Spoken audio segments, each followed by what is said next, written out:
Hey there, how there, ho there. It's Jeff Cutter Down. Welcome you to yet another Cutter Top 10 video. Today, we're going to be looking at another NFL Top 10 video. We're looking at the top 10 upsets in NFL history. And no regular season upset made the list, obviously. Of course, wearing the number 12 for Tom Brady. Tom terrific. And our Patriots are doing quite well. As of right now, we're second in the AFC East as of this taping. Sorry, second in the AFC, which is weird. Anyway, there's been some upsets, and yes, the Patriots have been a part of one in which they were the upset guy. They did the upset, and one in which they were the upset E.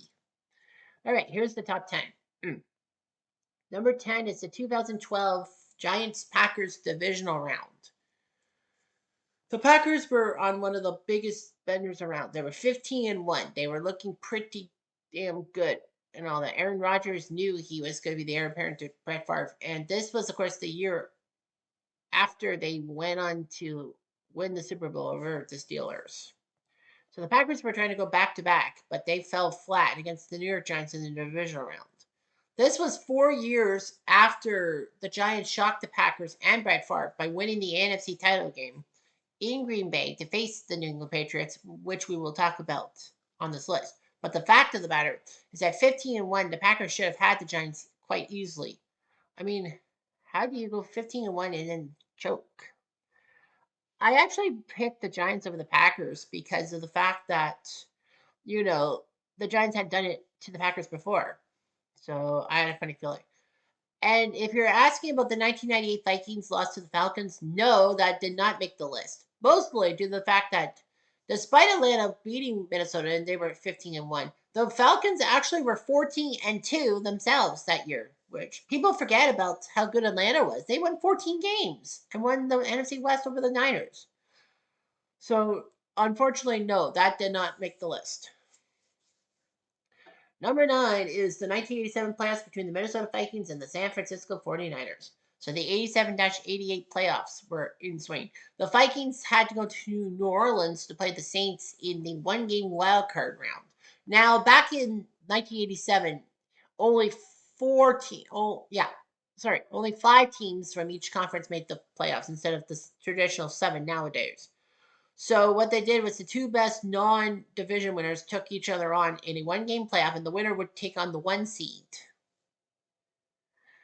And I believe, yeah, the winner took on the 1 seed, whereas the 2 and 3 would have to face each other and all that. In 1990, they changed it to 6 teams, meaning the 3 division winners and the 3 wildcard teams, which meant that the worst division winner had to play in the wildcard round. But anyway, the Vikings actually had to play New Orleans in the Saints' first ever playoff game in history in New Orleans and crushed the Saints. Then Wade Wilson, Anthony Carter, and crew shocked the world by beating the Niners in San Francisco 36-24. The Niners were looking pretty good and were hoping to get a title. This was, of course, the first indication that there would be a quarterback controversy as Montana would be taken out for Steve Young, who the Niners mortgaged a first round pick to Tampa to get. Roll that. Now, the Vikings actually almost pulled off another massive upset, taking care of Washington in the NFC title game. They were within first and goal range, and they couldn't get into the end zone, and they lost by 7 to Washington, who then beat the Broncos in the Super Bowl. Number 8 is Super Bowl 4, the last time the AFL and the NFL would face each other. So the American Football League was basically the competitors' league to the NFL, trying to ruin the NFL's monopoly on pro football. And they did decently. This was the fourth Super Bowl between the AFL champions and the NFL championships. Kansas City won the trip in 1970 to face the Minnesota Vikings, the Purple People Eaters, in the first ever trip to the Super Bowl for the Vikings. Well, it was the fourth ever. The NFL guys were Green Bay, and Baltimore. Anyhow, the AFL's Chiefs were double-digit underdogs. They decided to matriculate the ball down the field, in Hank Stram's words, and work like a Chinese fire drill. And it worked. That trap play worked out. Otis Taylor passed away recently, but he was a great Kansas City Chief. Len Dawson doing the job. Was it McClintock who was the running back? But anyway, the Chiefs shocked the Vikings 23-7. They could compete at the highest level. And that would be the last time the AFL would face the NFL, as the AFL would merge into the NFL. So practically all the AFL teams would become the AFC, the American Football Conference, and the NFL teams would be the NFC. Pittsburgh, Cleveland, and Baltimore, like the Colts, were paid massive money to switch from the NFC to the AFC. Uh-huh. Yeah. Uh-huh. Um, okay. Number 7 is the Raiders Redskins Super Bowl in 1984. This was a huge one because if you look at the 1983-84 Washington Redskins, they won the Super Bowl the previous year. They were trying to go back to back, and they put up over 500 points, the first team to do so in history. They had a lot of offensive records that the 98 Vikings would break. But yeah, the 83 Redskins, technically, were a pretty solid team and all that. John Riggins, Joe Theismann, uh, the Hogs offensively, on the offensive line, they were good. And then the Raiders came in, the Los Angeles Raiders, and won 38-9.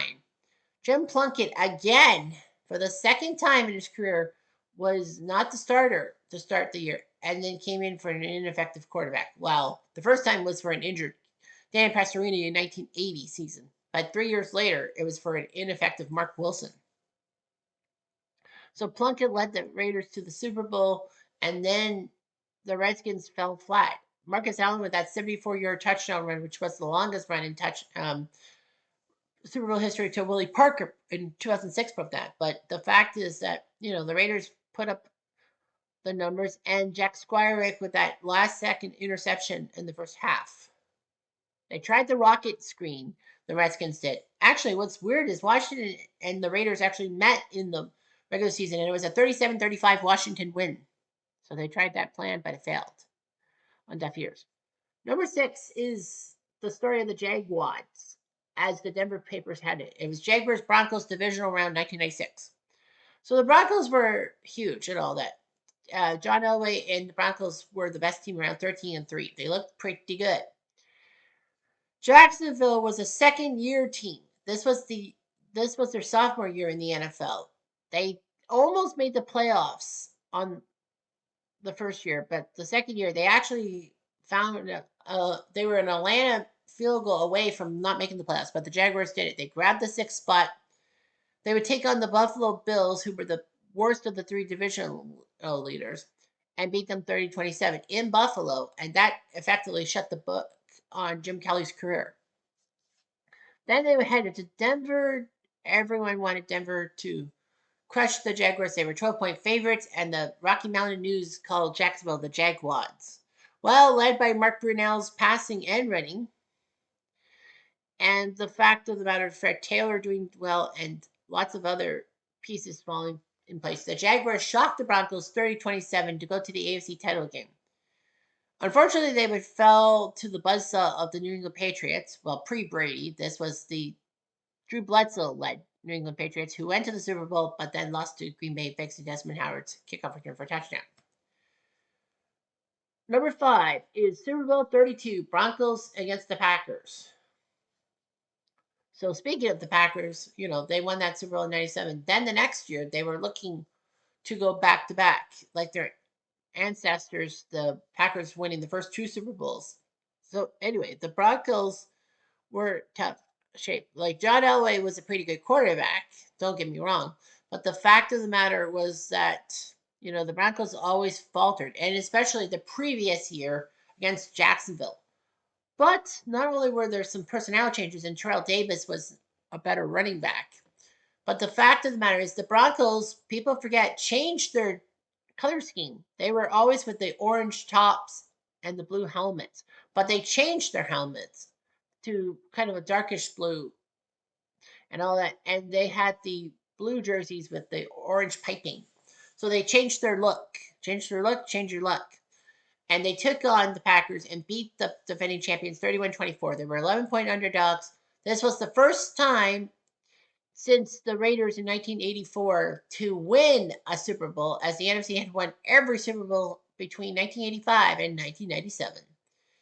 And of course, let's not forget the reason why this is big. This one's for John. Number 4 is Super Bowl 25 between the Giants and the Bills, 1991. Buffalo were a decent offense. They used the K gun offense to like the no huddle offense to perfection, and the Bills got to the Super Bowl.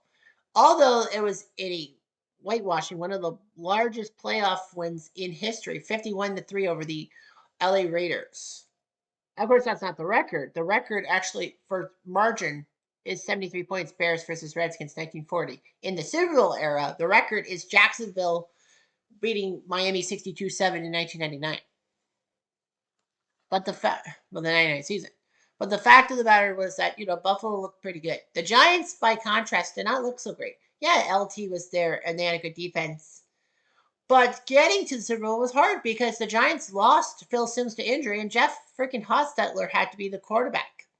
And he did. The Giants shocked everyone by winning the NFC title game 15-13. No touchdowns. They got 5 Matt Barr field goals, including one with no time left to sink the Niners and to ruin the three-peat, as Hassan Rawal would say. There will be no three-peat. The Giants took on the Bills on ABC. It was huge and all that. Two teams from you would say from the same state, but technically the Giants played at Giant Stadium in New Jersey. Nevertheless, it was just shocking. Bill Parcells had a tactical masterclass. He learned that basically he would run the clock down. It was clock possession. And it worked. Ball possession worked because that meant that the Bills couldn't get the ball when they needed to, and they would have to simmer their offense down. Giants were up 20-19 with a few seconds left. Scott Norwood went for a 48-yard field goal, wide right. Yes, it's always wide right. But let's not forget that Norwood had a tough time because you don't really see a lot of field goal kickers hit 40-plus yard field goals in 1991. And B was that he was kicking on grass, whereas in Buffalo, you kick on turf. So, yeah, Buffalo did it. But how did we know that the Bills would domino? This would be a big domino. 4 straight Super Bowl appearances, 4 straight losses. Number 3 is Super Bowl 36, Patriots Rams 2002. Remember when I said the Patriots were the upsetters one time? Yep, this is it. They were 14-point underdogs. The Patriots had a tough season and all that. They started off 0-2, and worst of all, Drew Bledsoe was injured on a sideline hit by Mo Lewis of the Jets. Tom Brady, the 6th-round pick from 2000, who looked scrawny but did help Michigan win the Orange Bowl before he went into the pros. He came in and he helped the Patriots win 11 games. Not bad. They still snuck into the 2 seed and went to the divisional round against the Oakland Raiders. That was the famous tuck rule game, of course. But what's more important than that is that it could have been all for naught if Adam Vinatieri didn't kick those field goals through the snow. The Patriots would take on the Steelers in the AFC title game and beat touchdown Tommy Maddox to get to the Super Bowl. Brady, ironically, was hurt in that game. Bledsoe came in, and Brady it'll be the pivot for the Patriots. The Rams were the greatest show on turf. They were looking for their second title in 3 years. The big 3 were there: Bruce, Falk, and Werner. And it was close. The Patriots and Rams were 17-17, and then all of a sudden, John Madden said basically Tom Brady should just take it easy and then go to overtime. However, Pat Summerall says, now just wait a minute. And then Brady somehow got the ball to Adam Vinatieri for a 48-yard field goal indoors in the New Orleans Superdome. And it was funny seeing Lonnie Paxton, number 66 in your program, do a snow angel even though there was no snow in New Orleans. Nevertheless, they did it, and it started one of the greatest dynasties around. 3 titles in 4 years for the Pats, and the Rams fell flat. Number 2 is Super Bowl 42, Giants Patriots 2008. Yes, this was when the Patriots were the upset E. Patriots were on fire. They were hot 2007 season, 16-0. Randy Moss getting the most touchdown catches in one season. Tom Brady throwing for the most touchdowns in one season. And they beat the Giants on the final day of the final Saturday of the season in one of the biggest upsets or biggest games around on the NFL Network. And the Patriots did manage to win their 2 matches to get to the Super Bowl. But the Giants had a tough time. Not only did they have to fight within themselves, they had to fight the Fox prognosticators, who every game picked against their opponents. The Giants would play the Bucks in the wild card round in Tampa, but somehow win. Then they had to go to Dallas to face Romo and T.O. and Dallas, who allegedly had taken a trip to Mexico on their off week. And they beat that. And T.O., of course, says, "That's my team. That's my quarterback." Yeah, right, T.O. Simple away. And then the Giants took on the Packers in the NFC title game. Like I said when I did the 2012 Giants Packers entry, but yeah, they went into Green Bay. They beat the Packers. Brett Favre stupidly took a gamble too much and got picked off. And then Lawrence Tynes, former CFLer, kicked the winning field goal. Giants took on the Patriots, and the Giants used ball control again to work out, but it could have been all for naught if it wasn't for Eli's 3rd and 5 play. Remember, Eli was about to be sacked by 2 Patriots, but then he managed to get away. He kept his forward momentum, and then he threw one down the field, and David Tyree managed to get the ball close to Ronnie Harrison and then stick it on his helmet so that Harrison couldn't whack it away. Now the catch helped Plaxico Burress score a touchdown, and the Giants won 17-14. And Giants fans have not let the Pats fans down. Live it down. And number 1 is Super Bowl III, the most famous upset in NFL history and one of the most scrutinized. So the first 2 Super Bowls went to the Green Bay Packers, who beat the AFL opponents Kansas City and Oakland, respectively. The Jets were fighting it off. They had to fight the Raiders in the AFL title game at Shea Stadium, where the Jets played at the time, which was funny because weeks earlier, the Jets and Raiders had to face each other in Oakland in what they called the Heidi game. Yes, that was that season. So the Jets won the AFL spot. The NFL spot would be taken by the Baltimore Colts, who somehow, some way, did a fantastic 13-1 season when they only did 14 games. They were 13-1 without Johnny Unitas in the lineup. He got hurt. Earl Morrow, a old school backup, actually came out of freaking nowhere, helped the Colts go 13-1, and he was named NFL MVP. Colts went on to win the NFL title and would take on the Jets for the Super Bowl. Remember, it was AFL versus NFL. And then on the Thursday before the Super Bowl, that was in Miami, he basically told the Miami Touchdown Club, "We're going to win. I guarantee it." And everyone was like, "What the hell?" Despite an 18-point spread, the Colts couldn't deliver. The Jets ended up winning 16-7. Matt Snell had a good day running the ball. Joe Namath didn't really have the best quarterback day, but hey, you know what? You won the game. And one lasting image of that Super Bowl III is the fact that Jimmy Orr, somewhere, some way, at the old Orange Bowl, is still open in the end zone. So that 16-7 game was huge and helped the AFL be legitimate. And then it set the wheels for the merger with the NFL. Like I said, that the AFL became the AFC, the NFL became the NFC, and 3 teams, the Steelers, Colts, and Browns, all moved to the AFC. But a lot of people also say this what could have been purposely done because of the fact that, um, you know, they probably were going to make the merger, and maybe it was fixed that the Colts would lose. But I mean, why would you have a 13-1 team lose to the New York Jets? Andrew Namath and basically the Jets, that's their only Super Bowl appearance ever. And they have had some terrible seasons recently. But yeah, is it a conspiracy? It's possible that they wanted the Jets to beat the Colts, maybe by a different score line, but that's what you get. Anyway, I'm Jeff Diamond. Adieu.